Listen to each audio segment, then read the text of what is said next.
15 senador mga kapatid ang lumagda sa isang resolusyon upang kondenahin ang panghihimasok ng Chinese Embassy, mga tol. Pag-usapan natin to mga kapatid, samahan ninyo ako.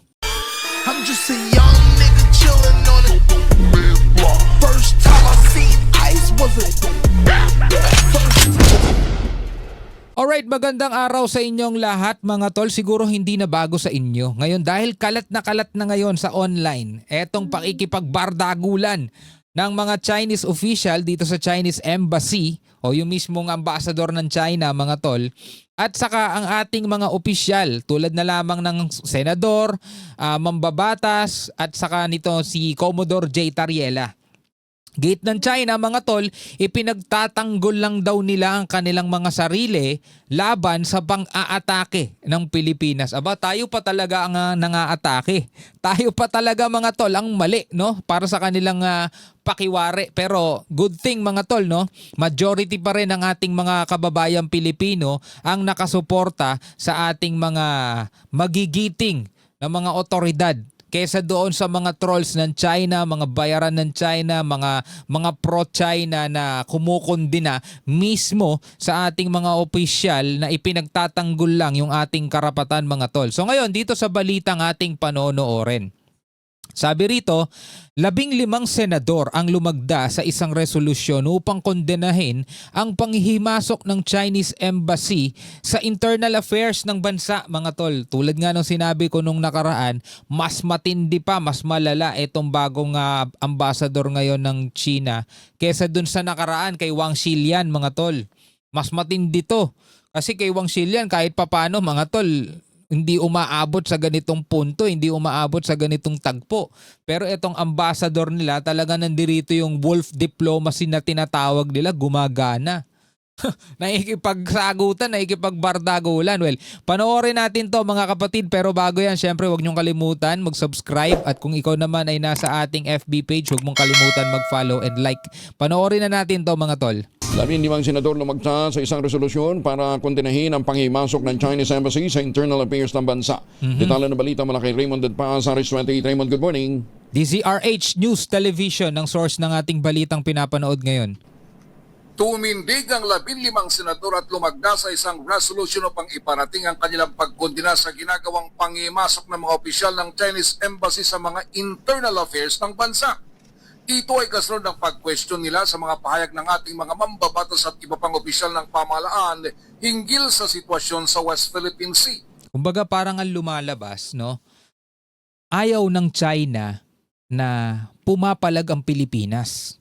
Mga tol, ayaw ng China na ipinaglalaban natin o sinisita natin yung ginagawa ng kanilang mga China Coast Guard dito sa karagatan, dito sa West Philippine Sea, sa 200 nautical miles exclusive economic zone, mga tol. Nagsimula kasi to mga kapatid, no? Dito sa ginawang pagle-lecture ni Commodore J. Tariela sa isang paaralan, tapos doon sa kanyang likuran, meron dong TV screen na nakalabas yung mga caricature image ni Chinese President Xi Jinping, at ang nakalagay doon, "Why China remains bully." Which is totoo naman eh. Bakit nananatili silang bully? So doon nagsimula yon mga tol. Diba? Kasi naikipagsagutan si Commodore J. Tariela at saka itong Chinese Embassy. Ngayon mga tol, syempre, tumindig na rin itong mga senator natin, at pati sila mga tol, sinasagot na rin ng Chinese Embassy. Sa pamamagitan ng Philippine Senate Resolution 256 na nindigan ng mga senador na karapatan ng ating mga opisyal na magsalita at ginagampanan lamang nilang kanilang tungkulin, idineklarang labag sa Charter ng United Nations at Vienna Convention on Diplomatic Relations ang ginagawa ng Chinese Embassy. Ang iginigit na karapatan para sa soberenya ng mga opisyal ng ating pamahalaan ay hindi paghahamon, kundi kinikilalang karapatan sa international law. Tama. Hindi kasi sila sanay mga tol sa free speech.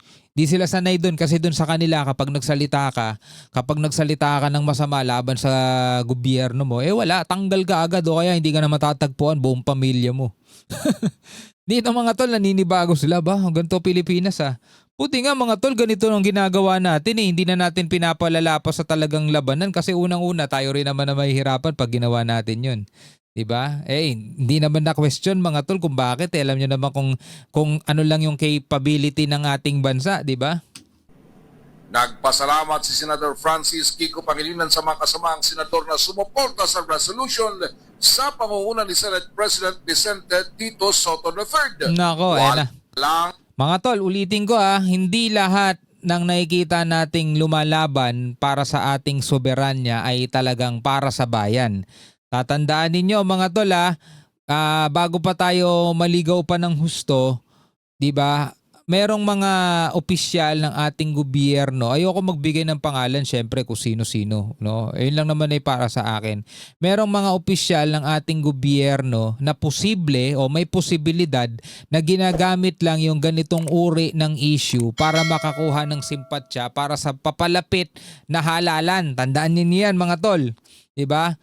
Timbangin nyo pa rin kung ano yung kanilang mga nagawa. Hindi porket bumubo ka para laban dito sa China karapat dapat nang mailagay sa posisyon mga tol. Timbangin nyo pa rin. ang ibang gawin laban sa isang bully gaya ng China, kundi ang magkaisang tumindi at harapin. Narito si Senador Kiko Pangilinan. Now is the time for the country, the executive, the legislative branches of government to unite behind what I believe to be the bullying of a power, a superpower. And I believe the only way to deal with the bully is to stand up to it. And we thank our colleagues in the Senate for responding and asserting our sovereignty. Pero naniniwala pa rin ako sa peace through strength. The only way para matigil ang pambubuli ng isang bully is kapag talaga pinalagan mo siya. But sad to say, huwag kayong magmamadali mga tol. Wala pa tayo doon sa posisyon na yon para pumalag tayo sa bully sa pamamagitan ng puwersa. Kasi marami tayo mga kababayan, tinatawag nilang duwag ang ating mga Coast Guard, tinatawag nilang duwag yung ating mga sundalo kasi hindi natin nagagawang pumalag. Kasi nga mga kapatid, wala pa tayo doon sa posisyon para pumalag. Diba? Alam nyo naman mga tol kumbaga hindi katapangan natin masasabi na basta-basta na lang tayo pumalag. Kabubuhan yun mga tol Kahinaan ng isip yun pag gano'n, yung bigla-biglaan lang. Halimbawa, hinamon ka ng suntukan ng mas malaki sa'yo, ikaw naman papalagan mo kahit alam mo pwede ka makulata. Diba? Hindi, mag-isip ka ng maayos. Wala pa tayo sa posisyon na yun mga tol. Imagine mo kung anong lakas na meron sila sa lakas na meron tayo. Ayaw din ng China ang gera. Tandaan ninyo mga tol ayaw din ng China yon. At ang tagal-tagal na hindi nila masakop yung Taiwan di ba? Nag-iisip din sila mga tol. Ayaw din nilang gumamit ng puwersa. Kung tutuusin mga tol, sabi nga dun sa kanilang doktrina, kung kaya mong matalo ang kalaban without firing even single bullet, di mas maganda. So hindi rin sila gagamit ng puwersa. So wag natin silang bigyan ng dahilan para gamitin nila yung puwersa na meron sila. Ginagamitan nila tayo ng utak, di dapat gamitan din ng utak ng mga Pilipino. Anong gusto nyo? Bara-bara na lang, sugod na lang basta ng sugod. Diba? Kailangan nyo rin talaga mag-isip. Kasama nilang lumagda ni Soto sa resolution sina Senate President Pro Tempore Ping Lacson, Majority Leader Mig Zubiri, Senator Erwin Tulfo, Rafi Tulfo, Risa Hontiveros, Sherwin Gatchalian, Loren Legarda, JB Hercito, Bam Aquino, Lito Lapid, Mark Villar, Camille Villar at Senator Jingo Estrada mula sa Minoria. Ito si RH20. Okay, ang dami mga lumagda mga tol Ngayon, ito sa ibang balita mula naman dito sa News 5 Everywhere. Hontiveros Chinese Ambassador walang karapatang manakot sa mga Pilipino. No, sabi rito mga tol, nagbardagulan online ang isang political commentator at ang embahada ng China patungkol sa tensyon sa West Philippine Sea. So panoorin din natin tong balitang to. Nagbardagulan online ang isang political commentator at ang embahada ng China patungkol sa tensyon sa West Philippine Sea. Pati ang dalawa sa ating mga senador hindi nakapagtimpi sa paninermo numano ng China sa mga opisyal ng Pilipinas. Nasa frontline ng balitang yan si Mobile Journal, Merimon Reyes. Ang huling pagkakaalam ko po nasa Pilipinas tayo. Wala tayo sa China. This is the Philippines. And we are in a democracy. Tandaan ninyo mga tol Lagi sa atin iginigiit ng China na igalang, kilalanin at sundin natin ang One China policy nila o yung One China principle. Naalala ninyo mga tol nung nanalo si Lai Ching-te bilang presidente ng Taiwan at siya ay binate, 'di ba, ni PBBM, galit na galit ang China mga tol. 'Di ba? Parang pagsuporta daw kasi ng Pilipinas 'yon mga tol sa pag-separate ng Taiwan, which is yun daw lumalabag sa One China principle. Nagalit sila mga tol. No? Ngayon, nandirito sila sa ating bansa, ayaw nilang irespeto, ayaw nilang kilalanin yung demokrasya na umiiral dito sa ating bansa. Kaya nga rito sinasabi ni Ontiveros, sa huling check ko, nasa Pilipinas tayo, wala tayo sa China eh. Kung ano yung batas dito at total nandirito sila sa ating bansa, kilalanin nila, igalang nila yun, irespeto nila yun. Init na banat ni Senator Risa Hontiveros sa kanyang privilege speech sa sesyon ng Senado kanina. Kinundena niya ang mga opisyal ng China dahil sa umano'y panghihimasok at pananakot nila sa mga Pilipino. Giit ng senadora, ang mga bahagi ng foreign missions tulad ng mga ambasador ay panauhin lang daw at hindi arbiter ng demokrasya. Wala raw karapatan ang kahit sinong dayuhan na patahimikin ang mga Pilipino sa sarili nitong bansa. Ang freedom of speech ay hindi lisensya para sa representante ng isang dayuhang bansa na manghimasok, manakot at mambastos sa mga Pilipino dito in the name of free speech. Maging si Senator Erwin Tulfo, naggagalaiti rin sa mga kinatawan ng Chinese Embassy. Giit ni Tulfo, wala raw otoridad ang mga opisyal ng Chinese Embassy na sermonan ang mga Pilipino tungkol sa freedom of speech. Tama. Lalo't hindi rin naman daw umiiral ang karapatang yan sa China.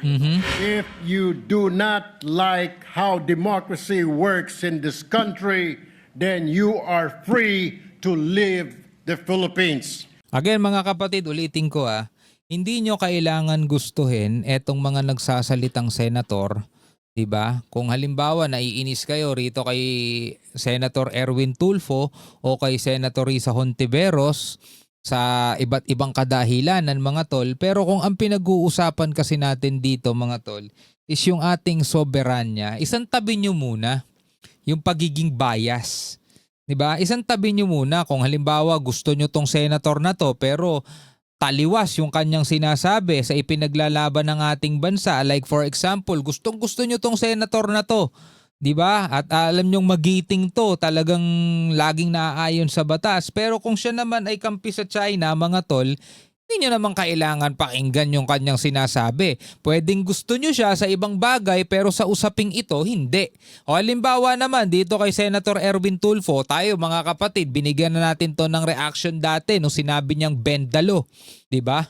Hindi natin gusto yun. Ayaw natin yung sinabi niya kasi ang law hindi mo talaga pwedeng baluktutin. Pero dito sa pagkakataong ito, ano ko sa kanya? Tawag dito, pabor ako dun. Ibig sabihin mga kapatid nating personal, walang personalan to. Kung tama, palakpakan, kung mali, punahin. Ganun lang lagi yung ating polisiya dito sa ating pagre-reaction video mga tol, no? Kung magsasalita halimbawa si Duterte laban sa China, di palakpakan. Pero kung si Duterte naman is babatiin pa yung China, gamit yung wika mismo ng China, tapos no reaction pagdating sa mga nangyayaring pambubuli ng China, bakit mo papalakpakan? Ang galing mag-Chinese. Ganun ba yun? No? Halika rito. Tuloy natin. Get the out. Layas. Nag-ugat ang pagpalag ni Hontiveros at Tulfo nang ipatawag ng Beijing si Philippine Ambassador to China Jaime Flor Cruz. Yan ay para kondenahin ang anilay paninira sa China ni Philippine Coast Guard spokesperson for the West Philippine Sea, Commodore J. Tariela. Sige, paninira daw mga kapatid ng Pilipinas o ni Commodore J. Tariela sa China. Sige, ganito mga tol. Sa mga hindi nakakaalam, 'di ba? Merong isang pinag-aawayan o pinagtatalunang isang bahagi dito sa karagatan na kung tawagin is Scarborough Shoal. Mga tol, ilagay ko na lang yung picture, no? Ito.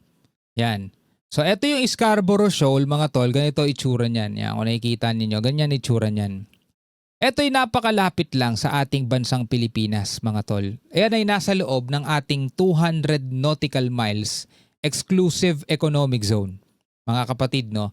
Yan ay traditional fishing ground o talagang isdaan, no? Diyan nang huhuli ng isda, traditional fishing ground ng iba't ibang bansa tulad ng Pilipinas, ng China, ng Vietnam. Kaso nitong 2012 lang, mga tol. 2012 hindi naman ganong katagal eh. 2012 lang mga kapatid. Yan ay sinakop ng China. Hindi na makapasok dyan, hindi na makapangisda dyan yung ating mga mangingisda. So doon na lang sila sa labas. No? Sa labas na lang sila. Pero maging sa labas, doon sa paligid ng Scarborough Shoal na dating pinangingisdaan naman natin, malaya tayo mga tol, ayaw na rin ng China. Tinataboy nila yung ating mga mangingisda. So ang ginagawa ng ating Coast Guard, ginagawa ng BFAR, tinutulungan yung ating mga mangingisda sa pamamagitan, for example, mga tol, namimigay sila ng libreng krudo, namimigay sila ng groceries. Doon pa lang sa karagatan, binibili na nila yung mga huling isda para hindi na kailangan bumalik pa sa daungan yung ating mga mangingisda tas babalik ulit sa laot. So doon pa lang, binibili na nila para pwede na ulit sila makahuli at yun ang iuuwi nila at ibebenta kapag ka nakadaong na sila mga tol. Pero yung mga ganong klaseng pagtulong, wala namang threat doon, di ba? Wala namang threat doon eh. Yung mga ganong klaseng pagtulong na ginagawa ng BFAR at saka ng Coast Guard sa mga mangingisda natin mga tol. Ang ginagawa ng China, wina-water cannon nila mga tol, yung ating mga barko. Pinagtatabuyan nila. Tanong, hindi ba bully yun? Hindi ba pambubuli yun mga tol? Hindi ba panghaharas yun? Yung lumilipad yung ating mga eroplano, yung ating MDA, yung ating Maritime Domain Awareness Flight. Diba? Lumilipad yung eroplano ng ating BFAR o ng PCG. Re-radio challenge nila. Magpapalipad sila ng fighter jet nila, magpapakawala ng flare o kaya didikitan ng kanilang mga helicopter. Hindi ba pambubuli yun? So ngayon, asan dun yung paninira? Kung ang sinasabi lang ni Commodore J. Tariela is yung katotohanan na nangyayari talaga sa karagatan. Diba? Actually, mga tol, sila yung sumisira sa sarili nila. Alam ng buong mundo yung ginagawa nila. Diba? Hindi raw ito tanggap ng China at dapat bumawi ang Pilipinas sa negatibong epekto nito sa kanila. Huwag din daw konsintihin ng pamahalaan ang umano'y paninira at panguudyok ng ilang opisyal nito. Ang tawag tuloy ni political pundit Ronald Llamas sa embahada, trolls in suits. Agad niyang pinalagan ng Chinese Embassy online. Buwelta nila, parang naging peke raw si Llamas. O sa malalim na salita, hyena in a sheep's clothing o pagpapanggap umanong political analyst. Ang banat dyan ni Llamas. They totally missed the point na tayo ay nagagalit sa kanila dahil sila ay guest natin sa ating bansa, yung kanilang embassy. Pero, ba't sila haras ng haras sa ating mga frontliners? Doon dapat mag-focus itong exchange na ito.